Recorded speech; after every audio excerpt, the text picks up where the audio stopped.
क्योंकि कहते हैं ना बड़ी दयालु है, बड़ी सरल है, एकदम सहज है। जो उनके द्वार पर एक बार पहुंच जाए और दो आंसू भाव से गिरा दे तो वो सामने प्रकट हो जाए, ऐसी सामने जो है।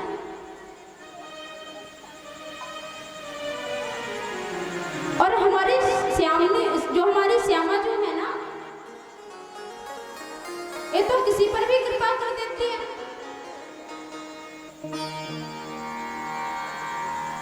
हमारे प्रभु ने केवल मनुष्यों पर नहीं बल्कि पशुओं पर भी कृपा की है, वो भी सहज भाव से, सरल भाव से। और की क्यों?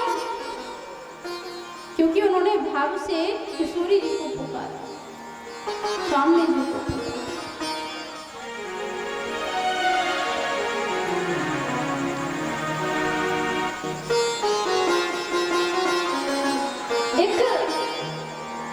घोड़ी थी जिसका नाम था श्यामा जी, अयोध्या धाम में निवास करती थी। और जब ग्वालियर के एक राजा थे टीकमगढ़ के, तो उनके ही क्षेत्र में पूरा अयोध्या के जो मंदिर थे वो चलते थे। एक कनक बिहारी मंदिर था, एक अचल मूर्ति थी और एक चल मूर्ति। अचल मूर्ति कौन सी होती है? जो एक जगह स्थापित हो। और चल मूर्ति जैसे हमारे यहाँ पर विमान निकाले जाते हैं तो वो चल मूर्ति, वो चलती फिरती मूर्ति है। उसी प्रकार जिस वो श्यामा नाम था जिस घोड़ी का, वो अपने ऊपर ठाकुर जी को विराजमान करके शोभा यात्रा निकालते थे। और मानो कि ये जो घोड़ी थी ना, ये पूरे जन्म में मानो कोई संत हो, ठाकुर जी की आरती हो तो अपने सिर को नीचे करके और खड़ी हो जाती थी। कोई संत निकले तो संतों के सामने अपने सिर को झुका देते। एक समय ऐसा हुआ कि घोड़ी वृद्ध हो गई। अयोध्या के जो संभालने वाले थे, कार्यकर्ता थे, उन्होंने कहा कि ऐसा करो कि इसको वापस भेज दो और दूसरी घोड़ी भेज दो। और ये बात जैसे उसको पता चली, व्याकुल हो गई। जिससे कोई ऐसा भगवान का धाम छीने, उसके हृदय पर क्या बीतेगी और कब, जब वो किसी कार्य योग्य नहीं बची। अयोध्या से बड़ी प्रीति थी उसकी, रोने लगी। भगवान के सामने गई, बोले हे प्रभु, आपके अलावा और मुझे कोई नहीं समझ सकता, आप कृपा करो।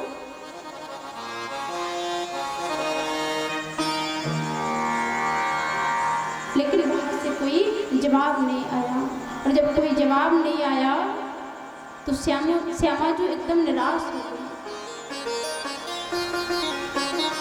अयोध्या से एक ट्रेन आती थी जो झांसी तक आती थी, तो कहा कि इस ट्रेन में बैठा देंगे और वहां से एक नई घोड़ी भेज देना।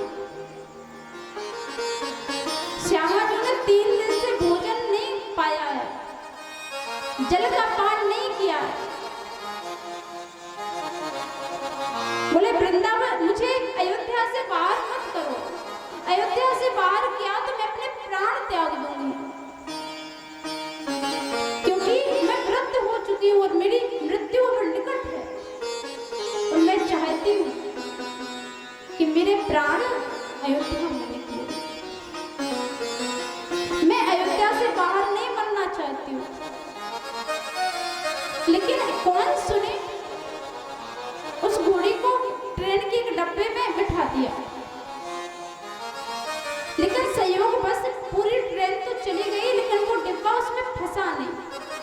और श्यामा जो पड़ी है एकदम बेहोश की हालत। संतगण वहां पर आए और देखा तो वो समझ गए कि श्यामा जी अयोध्या से बाहर जाना नहीं चाहते। श्यामा जी को लगा अब क्या होगा हमारा। तब कहा कि आप अयोध्या में ही हैं। पड़ी थी अभी खड़ी हो गई।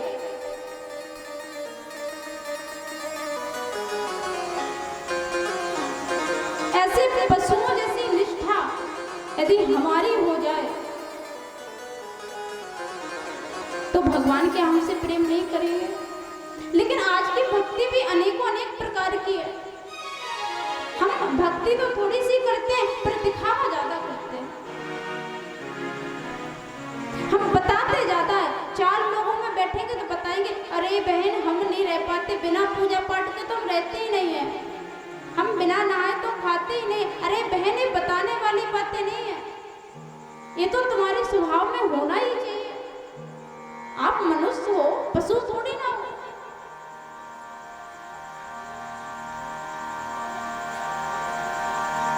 तो हम सब दिखावा अधिक कर देते हैं, हम दिखावा में चले जाते हैं।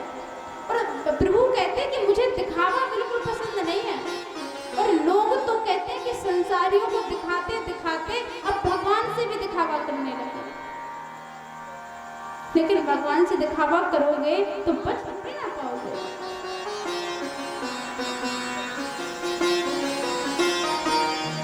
इधर सुखदेव जी महाराज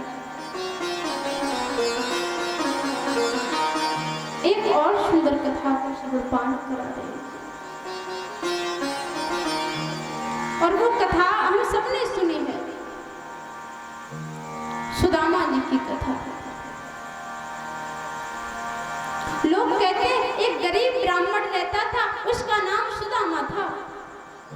मैं आपको बता दूं कि गरीब कौन होता है। हाँ, व्यक्ति धन से गरीब नहीं होता है, व्यक्ति मन से गरीब होता है।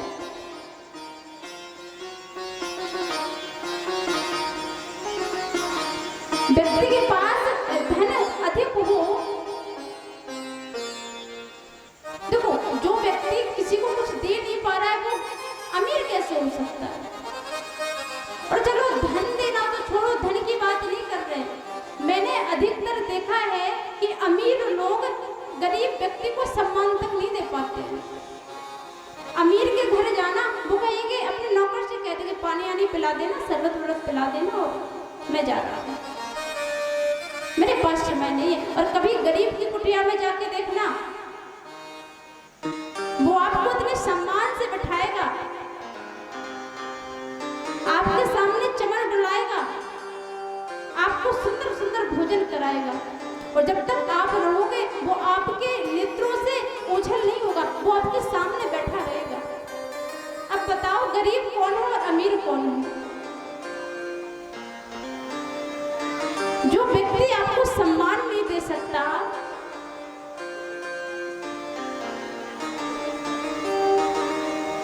वो अमीर कैसे हो सकता है। मुझे लगता है व्यक्ति को धन से नहीं, व्यक्ति को मन से अमीर बनना चाहिए। और जो व्यक्ति मन से अमीर है, आप उसी से जुड़े, आप उसी के पास बैठे। लेकिन आज के व्यक्ति क्या करते हैं, मित्रता आदि करें तो मित्रता भी वो धन देख के करते हैं। यदि ये व्यक्ति अमीर है तो हम इसी से मित्रता करेंगे। अरे गरीबों के पास कौन बैठता है। अरे भैया, हम तो उस व्यक्ति को बिल्कुल गरीब नहीं कहते, हम तो सिर्फ महा अमीर का, हमसे कोई कहे तो हम तो कहेंगे ये बड़ा अमीर व्यक्ति है। उसके घर जाते हैं, ऐसे व्यक्ति के घर जाए, वो कहे खाना खाओगे क्या, भोजन परसे क्या, और परोसोगे भी नहीं तो वो दे देगा सीधा, खाओ खाओ। और इतना सम्मान देगा ना कि खुद व्यक्ति को लगने लगेगा कि ऐसे सम्मान के लायक तो है भी नहीं जो मुझे मिल रहा है। तो मुझे लगता है कि मन से जुड़े, ना कि धन से। और शायद सुदामा जी भी, सुदामा नहीं कहेंगे, श्री कृष्ण ऐसे ही मन से जुड़े हैं। वो सुदामा जी के मन को जानते हैं, सुदामा जी के उस साफ हृदय को जानते हैं। इसलिए मित्रता यदि करना है तो ऐसे करो जो आपके केवल सुख में नहीं अभी तो दुख में भी साथ खड़ा रहे। और वो व्यक्ति ये कहे, आप कितनी भी बड़ी गलती कर दो तब भी वो कहे कि हाँ गलती तो थोड़ी सी हुई है लेकिन आप गलत हो नहीं सकते। मित्रता तो होती है। सुदामा जी अपनी पत्नी सुशीला के साथ रहते,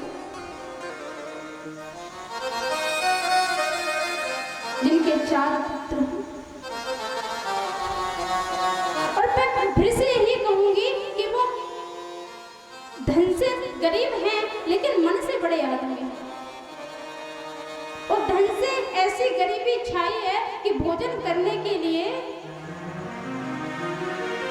भोजन नहीं,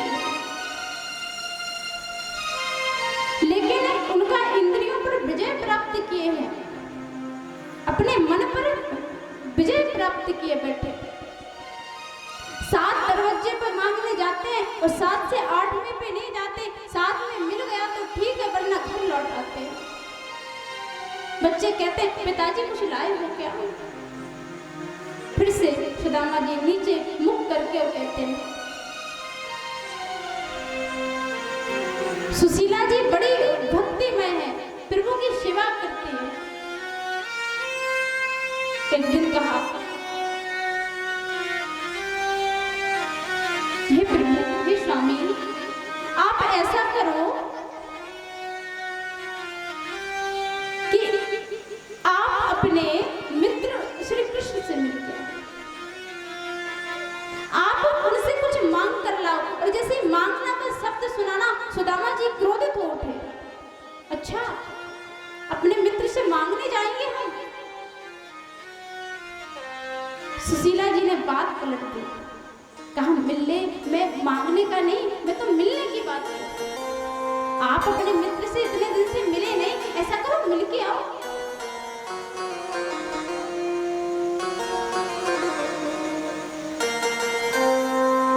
शायद सुदामा जी को ये बात सही लगी। क्या ठीक है, आप यदि मिलने का कह रही हो तो जाएंगे, लेकिन भेंट में लेके क्या जाए? कुछ था ही नहीं। तब 7 घरों से थोड़े थोड़े चावल मांगे। एक वस्त्र भी नहीं है घर में, अपनी साड़ी के पल्लू को फाड़ा और उसमें बांध दिया। लो स्वामी, आप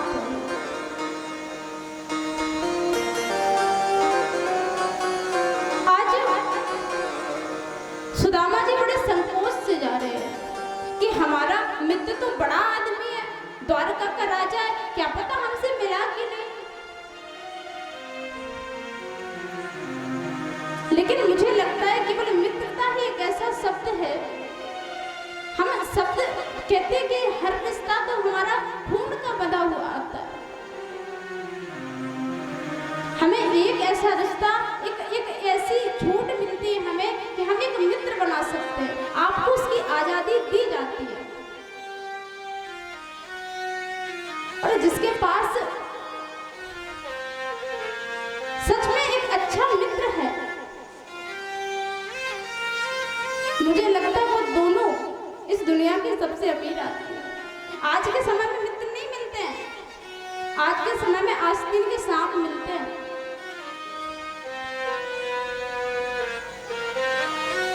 दिखाने के लिए तो बड़े दोस्त दोस्त करेंगे और वही पीठ पीछे आपकी बुराई करेंगे।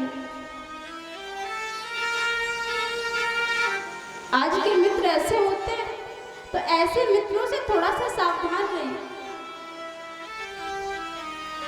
मित्र तो वो है कि 4 लोग बुराई ना कर पाए, सोचे कि अरे वो उनका मित्र है, कुछ कहा तो वो लौट के हमें कुछ कहेगा, इतना डर हो।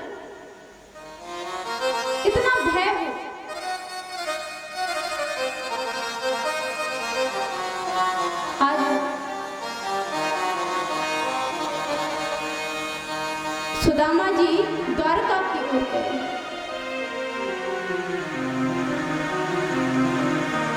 चले जा रहे हैं, रास्ते में गए, मानो लग रहा है कितनी दूर ये द्वारका नगर है, कब तक पहुंचेंगे। चले श्याम सुंदर से मिलने सुदामा, चले श्याम सुंदर से मिलने सुदामा, चले श्याम सुंदर से मिलने सुदामा। कहते जाते मन में हरे कृष्ण कृष्णा, कहते जाते मन में हरे कृष्ण कृष्णा।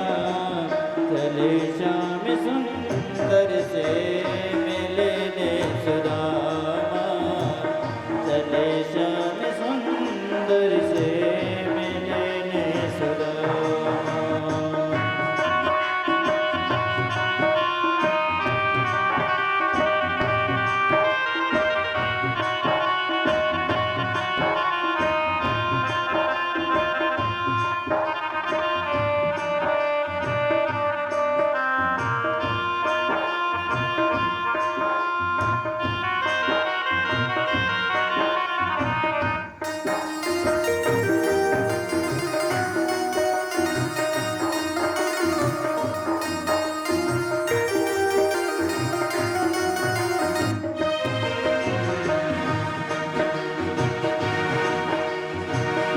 मांगे पड़ोसन से चावल बुलाई, फटे हुए कपेड़ों की पोटली बनाई, फटे हुए कपेड़ों की पोटली बनाई। जाओ स्वामी अबे प्रभु जी के धामा, जाओ प्रभु जी के स्वामी अभिधामा। चले श्याम सुंदर से मिलने सुदामा, चले श्याम सुंदर से मिलने सुदामा।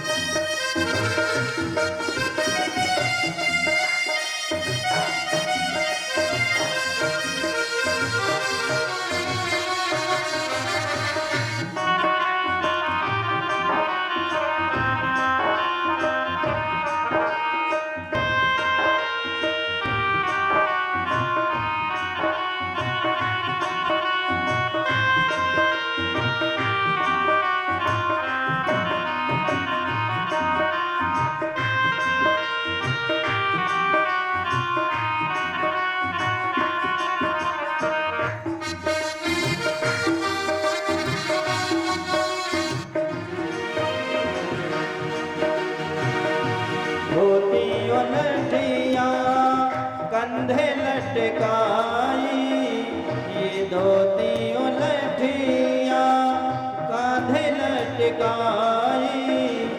चावलों की पोटली बगल में दबाई, चावलों की पोटली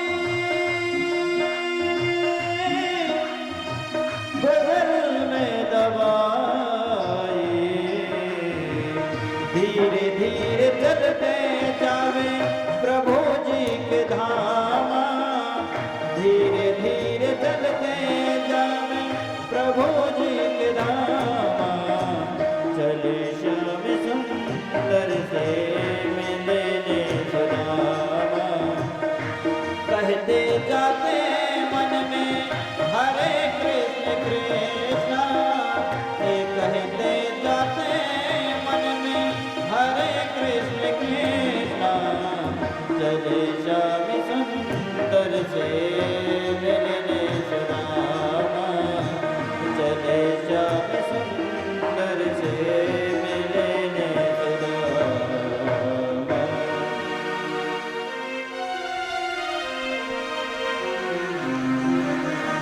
वृंदावन बिहारी लाल की जय। आज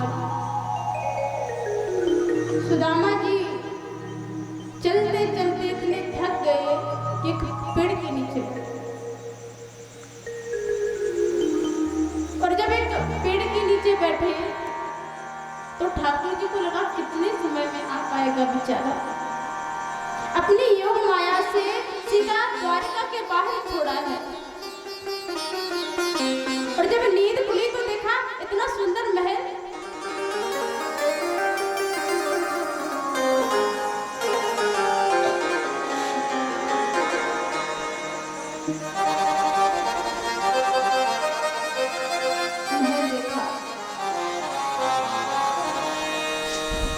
महल के बाहर द्वारपाल खड़े थे।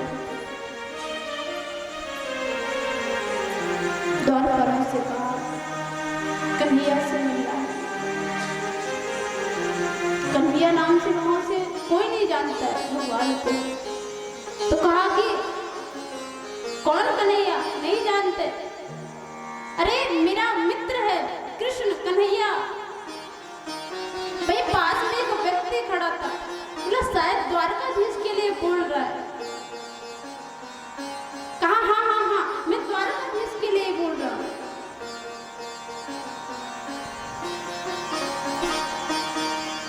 द्वारपाल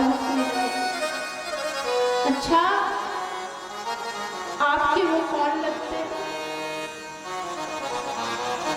हमारे मित्र हैं वो, हमारे सखा हैं। द्वारपाल हंसने लगे। अच्छा तुम्हारे मित्र वो कैसे हो सकते हैं? आपने अपनी हालत देखी है? और आप कृष्ण को जानते हो, वो द्वारका के राजा हैं। नहीं नहीं सही में हम मित्र हैं। एक बार आप जाओ और जाकर कहो तो सही कि सुदामा आए।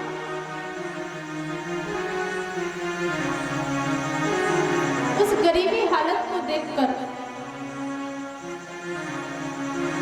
हाथ पकड़कर खींच कर बाहर करने लगे। कहां से आए हो? कुछ भी बोलते हो? सीधा बोलो ना कि आपको द्वारकाधीश के दर्शन करने। हाँ हाँ दर्शन ही करने। हाँ तो दर्शन करने तो वो निकलते भ्रमण करने के लिए उस दिन करना। नहीं वो हमारे मित्र हैं।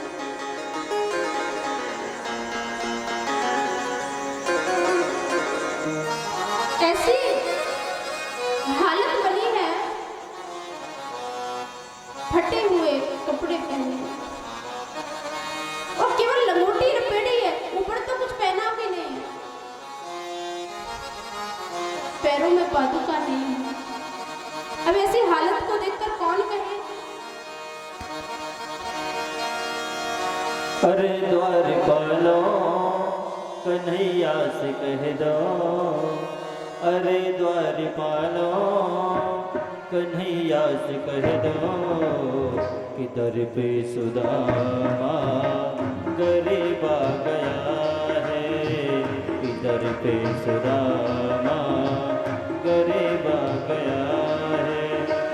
भटकते भटकते न जाने कहाँ से, भटकते भटकते न जाने कहाँ से तुम्हारे महल के करीब आ गया है। तुम्हारे महल के करीब आ गया है।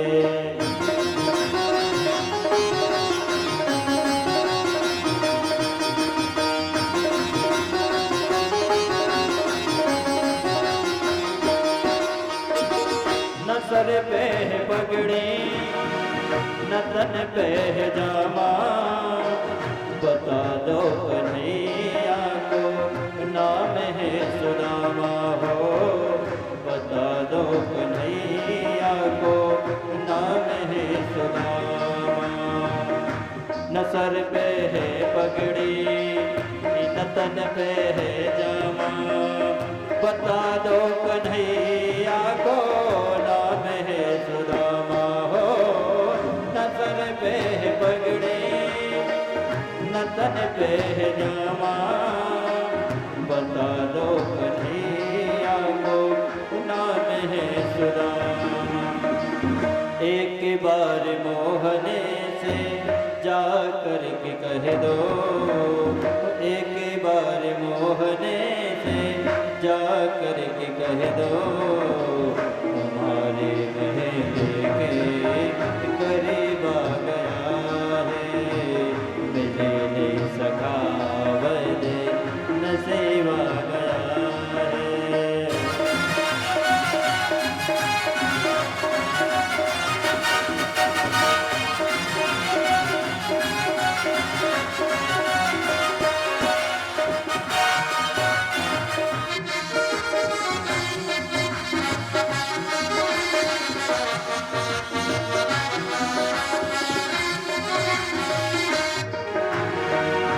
सुनते ही दौड़े चले आए मोहने, लगाया गले से सुदामा को मोहन हो, लगाया गले से सुदामा को मोहन।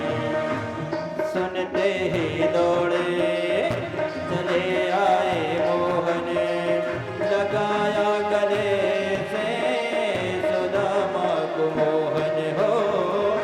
सुनते ही दौड़े चले आए मोहने, लगाया गले से सुदामा को मोहन। हुआ रुक्मणी को बहुत ही अचंबा, हुआ रुक्मणी को बहुत ही अचंबा, मेहमान कैसा अजीब आ गया है, ये मेहमान कैसा अजीब आ गया है। अरे द्वार वालों कन्हैया से कह दो, इधर पे सुदामा गरीब आ गया है, दरे पे सुदामा गरीब आ गया है, दरे पे सुदामा गरीब आ गया है। वृंदावन बिहारी लाल। जय हो। आज जैसे ही द्वारपालों को लगा के कहना चाहिए, अंदर गए। ठाकुर जी बैठे हुए थे और जैसे ही ठाकुर जी को बताया कि द्वार पर कोई सुदामा नाम का व्यक्ति आया है, और जैसे ही सुना दौड़ पड़े। जिस अवस्था में बैठे थे उसी अवस्था में दौड़ पड़े। अरे सुदामा आया है, और आते ही मानो अपने गले से लगा लिया, अपने हृदय से लगा लिया। अरे मित्रता तो भाई जो भूल ही ना जाए, जिसे समय बदलने के बाद भूल जाए वो कहिए कि मित्रता। हमारा स्तर बढ़ा और हम फिर भूल जाए, अरे हम नहीं जानते, हाँ पढ़े थे साथ में, थे साथ में, अब कौन जानता है, वो मित्रता नहीं होती। और मैं सही बता रही हूँ, जिसके जीवन में थोड़ा सा अनुभव होगा वो जानता होगा कि जो ये मित्र होता है ना, ये ठाकुर जी की कृपा से ही मिलता है।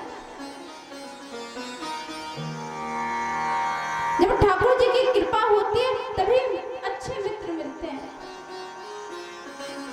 तभी अच्छे मित्रों का हमारे जीवन में आगमन होता है।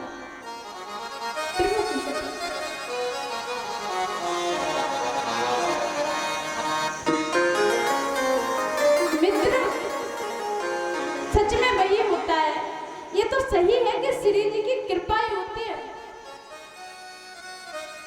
कि आपको अच्छे मित्र मिलते हैं। गलत राह पे चलाने वाले मित्र आपको मिल जाएंगे, जो आपको सही दिशा दिखाए, वो सच्चा मित्र होता है। हमारे गुरुदेव भगवान कहते हैं, जो आपके साथ भगवत चर्चाएं ना कर पाए वो मित्र नहीं है। जो आपके साथ बैठकर भगवान की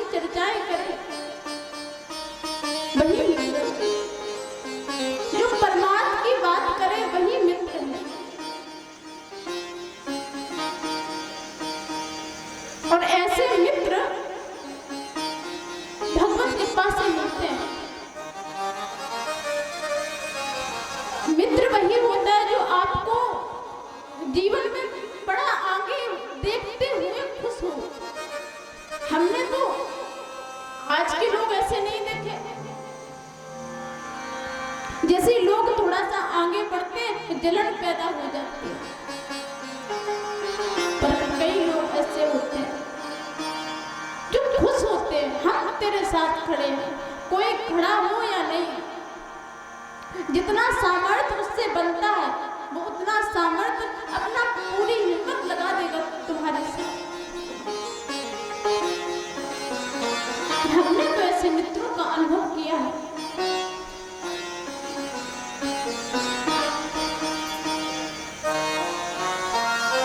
मित्रों के साथ बैठकर परमार्थ की बातें नहीं बल्कि भगवत चर्चाएं होनी चाहिए, वही मित्र के साथ बैठकर भगवान की बात होनी चाहिए, वही मित्र है। एक दूसरे को बढ़ाने में पूरी हिम्मत लगा दी जाए, तुम चल मैं तेरे साथ हूं। नहीं, तुम गलत कर ही नहीं सकती हो, तुम अपने जगह एकदम सही हो। मत सुनो किसी की, क्यों सुनती हो, अपना आगे बढ़ो। ऐसे मित्र मुझे तो लगता है भगवत स्वरूप में ही ऐसे मित्र आते हैं आपके जीवन में, जो एक क्षण भी भगवत भाव से विमुख नहीं होते। जब तक आपके साथ बैठेंगे भगवान की चर्चाएं करेंगे, वो मित्र होते हैं। मुझे लगता है कि मित्र को या तो हम सुधार सकते हैं या फिर मित्र हमें सुधार सकता है। और जो मित्र आपकी स्थिति जहां है वहीं पड़ी रहे, उसे केवल अपने से मतलब है, फिर वो मित्र नहीं होता है। मित्र वो होता है जो आपको सुधारने का प्रयास करे, जो आपको सही मार्ग में ले जाने का प्रयास करे, मित्र वो होता है। और असली मित्रता वही होती है।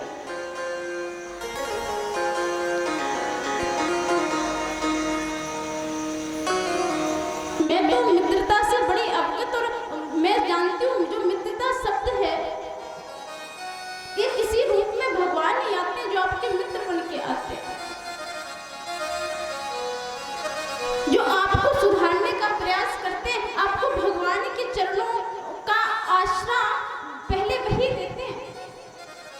वो पहले बताते हैं कि भगवान है कौन। और हमें तो ऐसे मित्र मिले जिन्होंने बताया कि परमार्थ होता क्या है, जो भले कुछ नहीं जानता लेकिन हृदय ऐसा कि एकदम हृदय से भगवान से जुड़े हुए। भगवत चर्चाएं कर दो तो रोना आ जाए।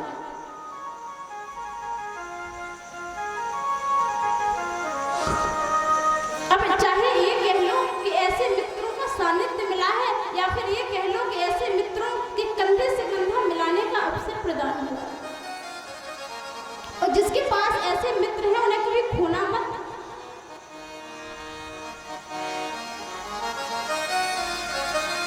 ऐसे मित्र के साथ हमेशा कोशिश करना कि पूरा जीवन ऐसे, जो मित्र ऐसे मिले उन्हें उनसे कभी विमुख मत होना, जिसके जीवन में ऐसे मित्र हों।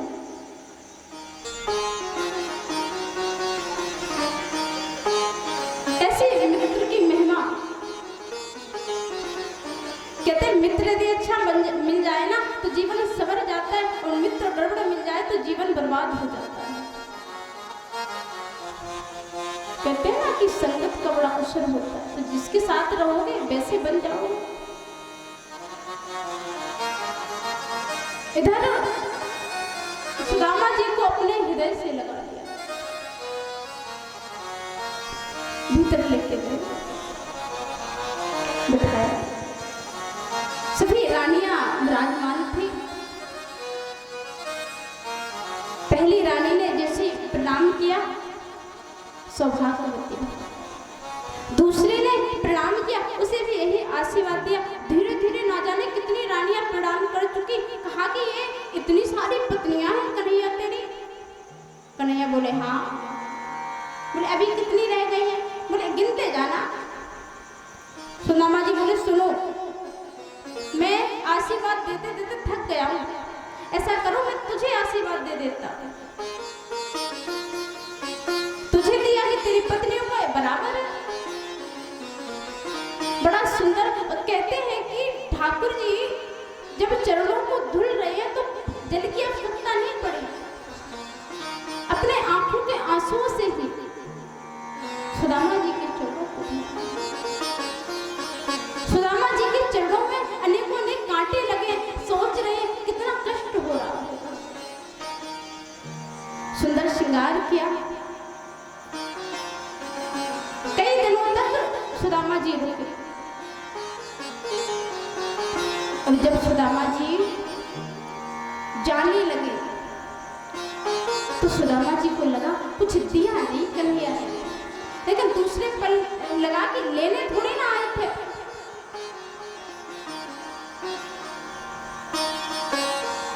ठाकुर जी पूछ रहे भाभी जी ठीक है? कहा हाँ। बोले भाभी जी ने कुछ भेजा नहीं? बोले नहीं नहीं भाभी जी ने कुछ नहीं भेजा। शर्म आ रही है कि क्या हम अपने कच्चे से चावल दिखाएं?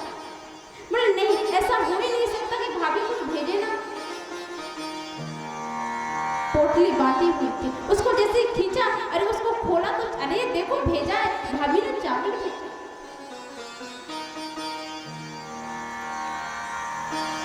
उस चावल की एक मुट्ठी को जैसे खाया, ठाकुर जी की एक तिहाई जो धन था वो सुदामा जी को मिल गया। और जैसे दूसरा खाया, दूसरा भाग का धन भी सुदामा जी के यहाँ चला गया। और तीसरा खाने वाले थे कि मैया रुक्मिणी। अरे स्वामी ये क्या कर रहे हो?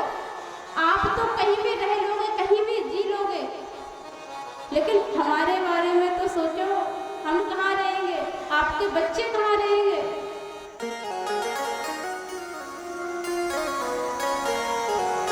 इसलिए तो कहते हैं गृहिणी की अति आवश्यकता है। जो औरत होती है ना वो घर को बड़े अच्छे तरीके से चलाती है, कौन सा धन कहाँ खर्च करना है वो देखती है। आज ठाकुर जी को सुदामा जी को लगा कन्हैया ने कुछ दिया नहीं। लौट आए और लौटकर जैसे ही अपने नगर की ओर पहुंचे तो वहां झोपड़ी थी ही नहीं, महल बना। महल देखा तो उन्हें लगा कि हम गलत जगह आ गए क्या। तो सामने एक सुंदर सी देवी खड़ी है जो आरती का थाल लिए खड़ी है। सुदामा जी बोले देवी आप कौन? बोले अरे स्वामी मैं सुशीला। सुशीला? तब सुशीला पूरा बखान सुना रही है कि ऐसा ऐसा हुआ। तब सुदामा जी बोले ये सुख सुविधाएं आपको चाहिए थी, इनमें आप रहिए, हम तो अकेले रहेंगे, हम इन सुख सुविधाओं में नहीं रहेंगे।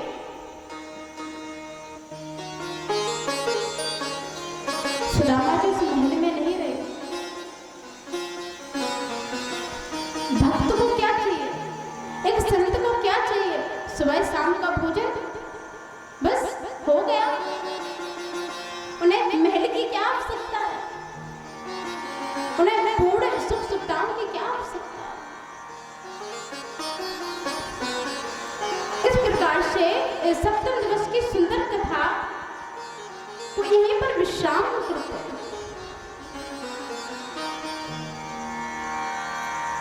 इस सुंदर सुंदर कथाएं चले। राजा परीक्षित जी जो थे उन्हें आज मुक्ति प्रदान हुई, उन्हें मुक्ति मिली है। और हम प्रथम दिवस से आपको सुना रहे हैं, केवल सुखदेव यहाँ पर राजा परीक्षित जी को नहीं, अभी तो जैसे धुंधकारी जैसे महापापी को भी मुक्ति प्रदान हुई है। प्रति यहाँ पर भी 7 दिन किसी ने बड़े चिंतन के साथ कथा को श्रवण किया होगा, उसे भगवत प्राप्ति और मुक्ति दोनों मिलते हैं। भागवत जी की इतनी सुंदर महिमा है। भागवत जी से एक से पापी का कल्याण हो।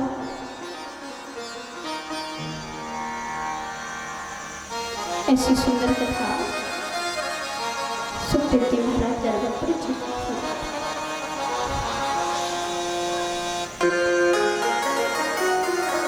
इस बाड़ी से 7 दिनों में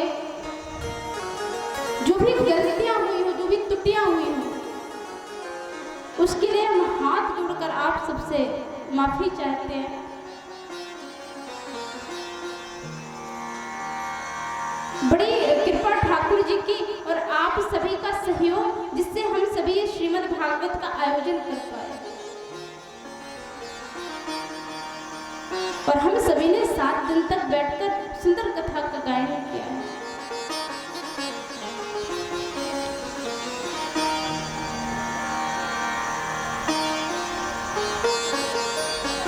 ये कथा मैंने प्रथम दिवस ही बता दी कि बड़ी दुर्लभ है, पर हम सबको मिली है सुनने के लिए, तो अति कृपा है।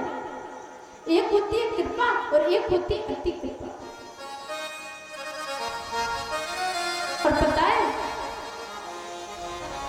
जो हमारे संगीत वाले भाई लोग कहते हैं ना, इन पर विशेष कृपा है। आप सब तो एक कथा सुन पा रहे हो, ये ना जाने कितनी कथाएं सुनते हैं। अब इधर से जाएंगे सीधा दूसरी कथा में पहुंच जाएंगे, इधर से वहां से गए फिर दूसरी कथा में चले जाएंगे। लगातार कथाओं को सुन रहे हैं। प्रभु ने चुना है इन लोगों को, इसलिए ऐसा नहीं है कि संगीत में लोग हैं नहीं, सब अलग अलग कार्य कर रहे हैं। इन सब पर ऐसी कृपा की भागवत जी का सानिध्य प्राप्त हो रहा है। भागवत जी का सानिध्य प्राप्त, भागवत जी की कृपा प्राप्त हो रही है। बड़ी कृपा है। ये सब हर एक किसी के पूरे प्रारब्ध होते हैं।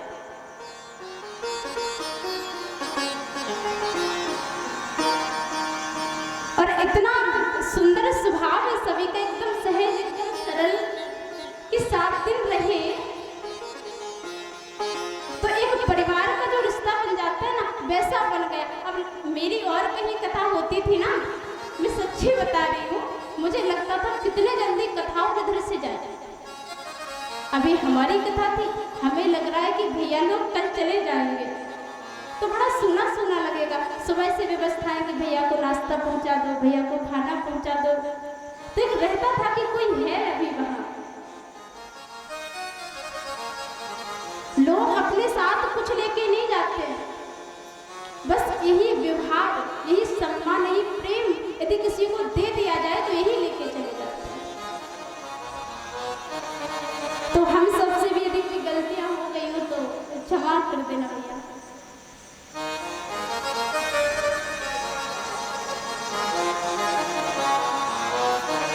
आप सभी ने कथा को श्रवण किया, इसके लिए आप सभी का भी खूब खूब धन्यवाद। 3 घंटे भगवान के लिए समय निकाला, कथा को श्रवण किया। कथा होगी, ये लोग वृंदावन की ओर चले जाएंगे और हम भी 1-2 दिन में वृंदावन की ओर चले जाएंगे। अब कभी फिर से शनिदेव की कृपा हुई, ठाकुर जी की कृपा हुई, गणेश जी की कृपा हुई, तो फिर से कभी ऐसे सानिध्य प्राप्त करेंगे और कथाओं को श्रवण करेंगे।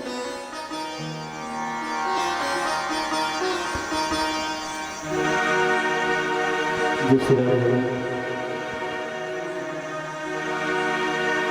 कि हम सबका परम सौभाग्य है, हम सब ने दीदी जी की सरस मधुरवाणी द्वारा प्रभु जी की पावनमय कथा श्रवण पाने की, और हम सब, क्योंकि ऐसा सौभाग्य बार बार प्राप्त नहीं होता है, जब प्रभु जी की कृपा होती है तब हमारे लिए ऐसा अवसर मिलता है। और हम भी दीदी जी के चरणों में प्रणाम करते हुए और कहेंगे जो भी गलती हुई हो तो क्षमा करें। और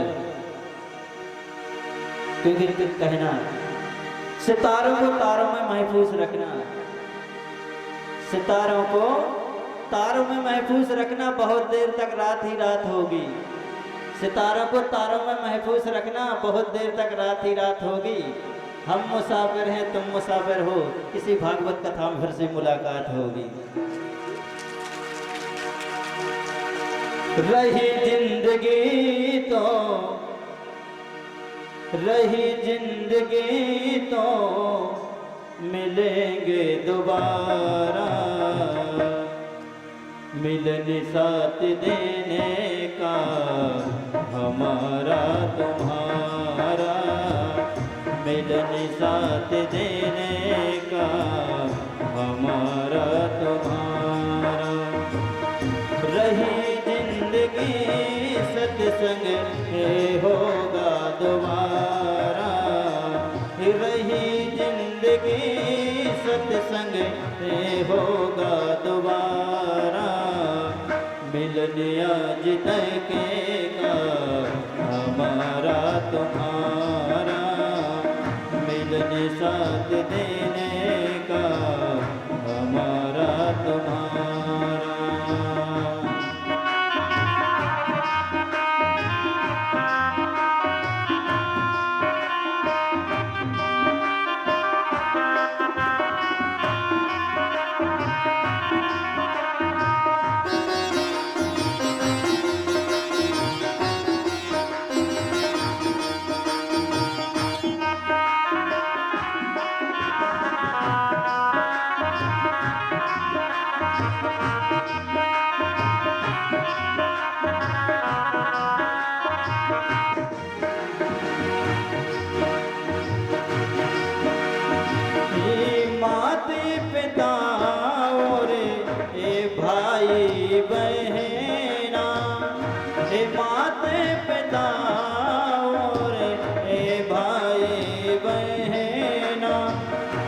सत्संग में तुम आते रहना, सत्संग में तुम आते रहना, यही आप सब से है कहना हमारा, मिलन साथ देने का हमारा तुम्हारा, मिलन साथ देने का हमारा तुम्हारा। अरे मानो के दीप जले हैं, हमको सच्चे भक्त मिले हैं, प्रभु के कृपा से हमें सब मिले हैं, फिर कब मिलेगा ऐसा नजारा, मिलन साथ देने का हमारा तुम्हारा, मिलन साथ देने का हमारा तुम्हारा।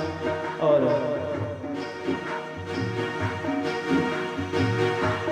समस्त भक्तजनों का भी हम हृदय से वंदन अभिनंदन करते हैं, क्योंकि समस्त भक्तजनों ने आकर कथा श्रवण पान की और हमारे भैया तबले पर, हमारे हरिभजन भैया जो हमारा परिवार है एक प्रकार है, और हमारे भैया ये तो भैया पास के ही हैं। बहुत सुंदर लगा, क्योंकि हम लोग जहाँ जाते हैं घर की तरह रहते हैं, और हमारे लिए दीदी जी मिली और पापा जी मिले, तो ऐसा लगा जैसे हम सब परिवार में एक बिल्कुल परिवार में रहे हो, कोई अलग अलग प्रकार से नहीं। सिजारे नगर के वासी सदा खुश रहना, सिजारे नगर के वासी सदा खुश रहना, मिलजुल के रहना रे इसके संग में आना, आत्मा की बात तुमको बतला रहे हैं, हमें ब्रजवासी अपने घर जा रहे हैं, हमें परदेसी अपने घर जा रहे हैं।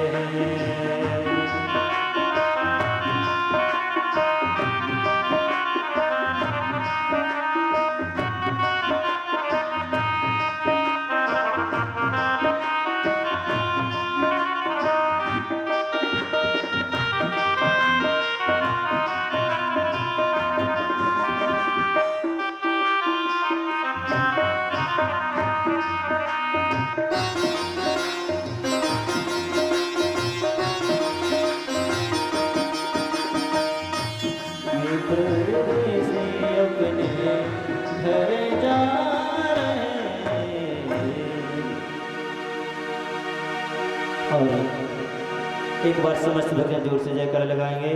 श्री सद्गुरुदेव भगवान की जय हो, श्री गजानन भगवान की जय, श्रीमद् भागवत महापुराण की जय हो। और समस्त भक्त आरती के लिए खड़े हो जाए। प्रभु जी की मंगलमय आरती होने जा रही है।